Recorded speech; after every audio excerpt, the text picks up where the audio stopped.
bugün biz də necə deyərlər, bütün bunlara qıraqdan baxırıq. O məşhur bir vaxt Sovetlərin vaxtında bir kirpi çıxmışdı, yadınızdadır, kirpi jurnalı var idi. Mən həmişə ona abunə olurdum. O iki dənə arıq canavar baxır fermiyə qarşı ki, görür ki, bir virus gedir, Qaz 69 gedir o tərəfə, canavarın biri o birisinə deyir, yenə də ayağımıza bir iki qoyun yazacaqlar. Yəni özləri yiyəcəklər, bizə yazacaqlar, təbii məsələdir. Bax, bizim günümüz, əziz qardaşlar, belədir. Nə qədər ki, biz özümüzə, öz dövlətimizə, öz haqqımıza sahib çıxmamışıq, belə olacaq. Bunun başqa variantı yoxdur. Hə, Zülfüqarlı qardaşlar, əziz qardaşlar, çox sağ ol əzizim. Yadımda idi, yəni birdən görünür, yavaş-yavaş qocalırıq. Deyir, bir vaxt dağdamana düzən kimi idi, bir yoxuş əlində qalmışam indi. Deyirlər, az dolan kəndi, şəhəri, enişi, yoxuşu salma ürəyi. Ucadaq görəndə ürəyim durmur. Qalmasam olar mı, qalxıram olmur. Heydərizm yezdi tayfaları ayrı seçkilik edir. Millətimizə zülm edirlər. Bəli, tamamilə doğrudur. Deməli, Recep Sayev deyir ki, Heydər Əliyevə lisan deyirdilər. Putin çox gözəl bilir o haqda. Bu xanımın dediyi adam Türk deyil, Türk dilində danışan Kürtdür. Nə fərq var, əziz qardaşlar? Mən sizə bir söz demək, bizim indi gəlin belə danışaq. Bizim bugün Kürt qardaşlarımız var, bizlə beraber əziyyət çəkirlər. Yəni mən qəti əleyhinəyəm, öyle tembol Azərbaycanda ümumiyyətlə bununla bağlı problem olmayıb. Yəni şərəfsizdir. İstəyir Kürt olsun, istəyir Türk olsun. Salam Şahəddin bəy. Xoş gördük Şahəddin bəy. Mən başa düşə bilmirəm. Niyə biz insanlar başa düşmək istəmirlər? Axı İlham Əliyev hakimiyyəti açıq-aşkar bizə düşmən olduğunu bildirirlər. Tamam, mən bəs elə məsələ burasındadır ki, əziz qardaşım, Qarabağski bu oyun.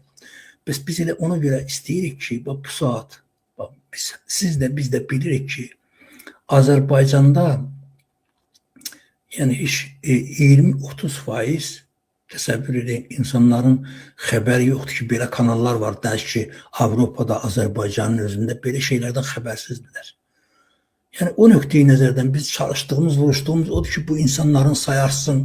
Yəni bu insanlar biraz aktivləşsinlər, biraz deyək ki, tənbəlliyin daşını assınlar, bir yerə yığışsınlar ki, inanın mənə, mən həmişə demişəm bunu, indi də deyirəm, əziz qardaşlar.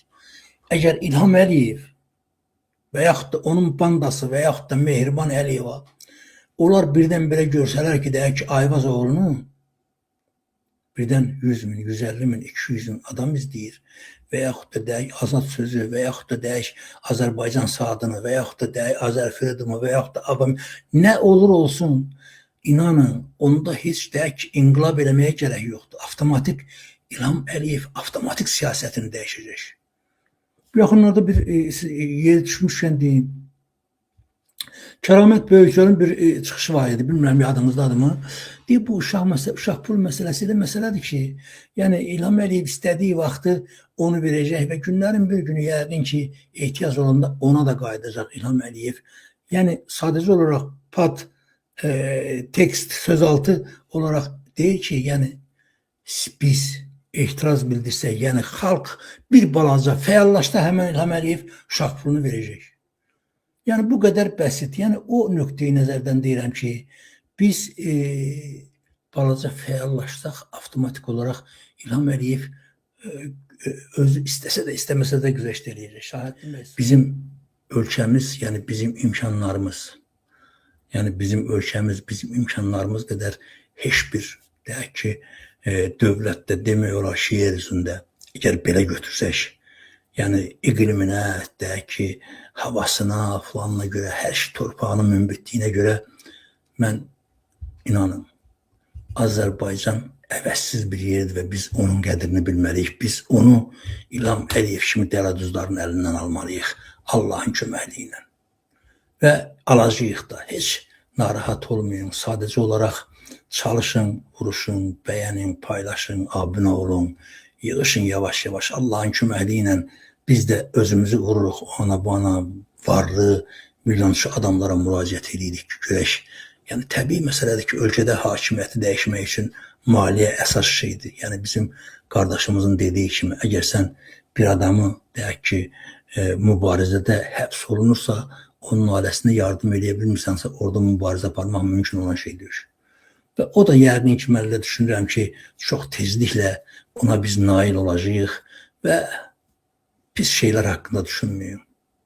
Eşbin olun, Allah qoysa, baxma meydanda təksən, sən qalib gələcəksən.